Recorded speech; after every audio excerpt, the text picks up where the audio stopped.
저도 마사지 좋아하는데요. 마사지 같은 경우에는 긴장된 근육을 좀 이완시켜준다 라는 개념이 훨씬 강한 것 같습니다. 하지만 도수 치료 같은 경우에는 몸의 균형을 잡아주는 치료이기 때문에 긴장된 근육은 이완을 좀 시켜주고 약화된 근육은 반대로 강화시키는 훈련을 하는 식으로 이해하고 치료사 선생님들이 접근을 하기 때문에 그 점에서 가장 큰 차이가 있지 않나 싶습니다.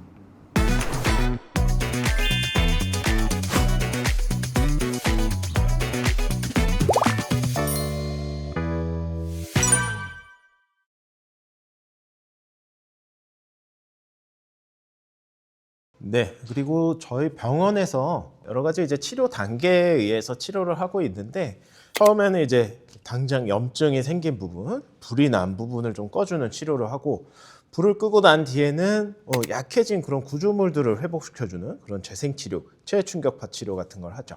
근데 결국에는 이런 구조에 문제가 생겼다는 게 몸에 어떠한 그런 체형이라든지 이제 불균형이라든지 뭔가 사용이 이제 잘못돼서라든지 여러 가지 이제 근본적인 원인들이 있을 걸로 생각이 됩니다.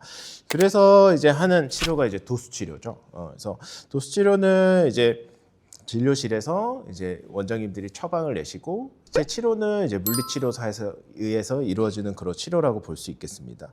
그래서 이 치료에 대해서도 좀 여러 가지 궁금해하시는 부분이 있어서 조금 몇 가지 질문 드리도록 하겠습니다. 도수 치료 언뜻 봐서는 뭔가 치료사가 마사지를 하는 것도 같고, 막 안마라 그러죠. 뭐 그런 것도 같고, 그리고 뭐 최근에 안마 의자 이런 것도 너무 잘 나오고 그래서 이런 타이 마사지나 안마 의자랑 도수 치료가 뭐가 다른 거예요? 하는 말씀을 해주시는 것 같아요. 이 부분에 대해서 혹시 설명 가능하신가요? 예. 저도 마사지 좋아하는데요. 제가 생각하기에 마사지 같은 경우에는 긴장된 근육을 좀 이완시켜준다 라는 개념이 훨씬 강한 것 같습니다. 하지만 도수 치료 같은 경우에는 몸의 균형을 잡아주는 치료이기 때문에 긴장된 근육은 이완을 좀 시켜주고 약화된 근육은 반대로 강화시키는 훈련을 하는 식으로 이런 어떤 해부학적 구조를 이해하고 치료사 선생님들이 접근을 하기 때문에 그 점에서 가장 큰 차이가 있지 않나 싶습니다. 네, 결국 이제 해부학적인 부분을 이제 고려를 하느냐 안 하느냐의 차이가 가장 클 걸로 생각이 되고, 물론 치료적인 부분에 있어서도 단순히 이제 근육과 근막을 풀어주는 치료가 아니라 원인이 있는 그런 구조를 조금 교정을 해준다든지 강화할 부분 강화한다든지 뭐 이런 차이가 있을 걸로 생각이 됩니다. 그리고 또 많이 질문해 주신 건데요. 저희가 앞서 말씀드린 그런 주사 치료나 뭐 약물 치료 이런 것들만으로 이제 치료가 다 되지 않나요? 도수 치료를 꼭 병행을 해야 하나요? 하는 질문 많이 해 주시는데요. 꼭 도수 치료 꼭 해야 되나요? 예. 치료의 목적이 약간은 다르다라고 봐주시면 될 것 같고, 주사 치료라든지 이런 치료는 일단 초기에 생긴 염증을 가라앉히는 데 목적이 있다라고 생각해 주시면 될 것 같고요. 도수 치료 같은 경우에는 없어진 염증이 사라진 자리에 세포들이 다시 좀 재생되고 강화될 수 있게 유지를 시켜주기 위한 치료다. 그러니까 치료의 목적이 약간 다르기 때문에 두 치료를 어느 정도는 이제 병행을 해주셔야지 원활하게 치료가 좀 이루어질 수 있어서 같이 병행을 해주시면 더 좋은 치료가 될 것 같습니다. 네네, 좋은 설명 감사드립니다.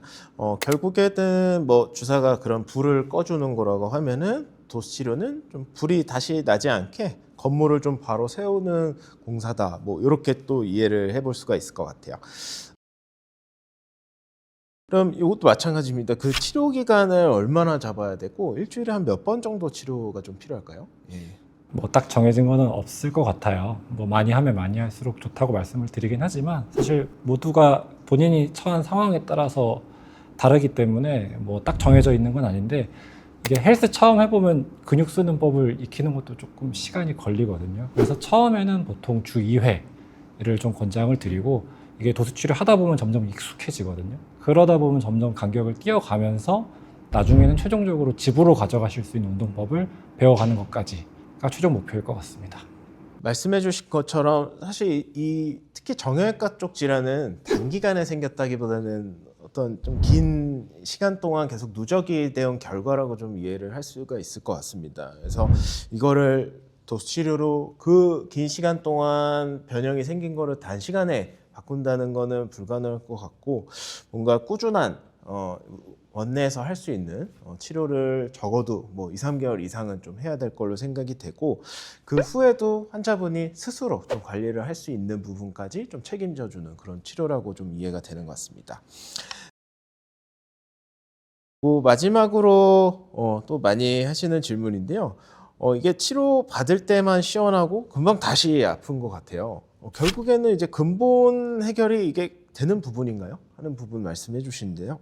근본적인 해결이 되는 치료인가요? 당연히 이제 도수 치료를 통해서 근본적으로 해결은 가능한 부분들이 있고요. 초기에는 아무래도 습관이 몸에 배어 있지 못하다 보니까 도수 치료를 하고 집에 간다라고 해도 어느 정도는 증상이 생기는 부분들이 있을 수 있어요. 대신 시간이 지나고 몸에 좀 익힌다라고 하면은 도수 치료 후에도 좋아진 증상이 꾸준하게 유지되는 경우들이 많기 때문에 재발 방지라든지 이 근본적인 해결이 되는 데 있어서 도움이 많이 되는 치료다라고 생각을 해주시면 좋을 것 같습니다. 네, 감사합니다. 그래서 저희가 도수 치료에 대해서 여러 가지 많이 해주시는 질문들에 대해서 좀 다뤄봤습니다. 예. 치료 기간 단축을 먼저 말씀을 드리기는 해요. 보통 동시에 시작을 하거나 혹은 시간차를 두고 시작하거나 뭐 환자분들마다 차이는 있겠지만 동시에 시작을 했다가 경과에 따라서 치료를 하나씩 덜어낼 겁니다. 하고 마지막에 유지할 수 있게끔 도수로 마무리할 겁니다. 이렇게 보통 처음에 설명을 드리면 잘들 따라오시는 것 같긴 합니다. 환자분들에 따라서는 처한 상황에 따라서는 저희가 말씀드린 치료들을 동시에 다 할 수 없는 분들도 많이 계시기 때문에 일단 필요한 치료들을 좀 이어가면서 경과를 보자라고 보통 설명드리는 편인 것 같습니다.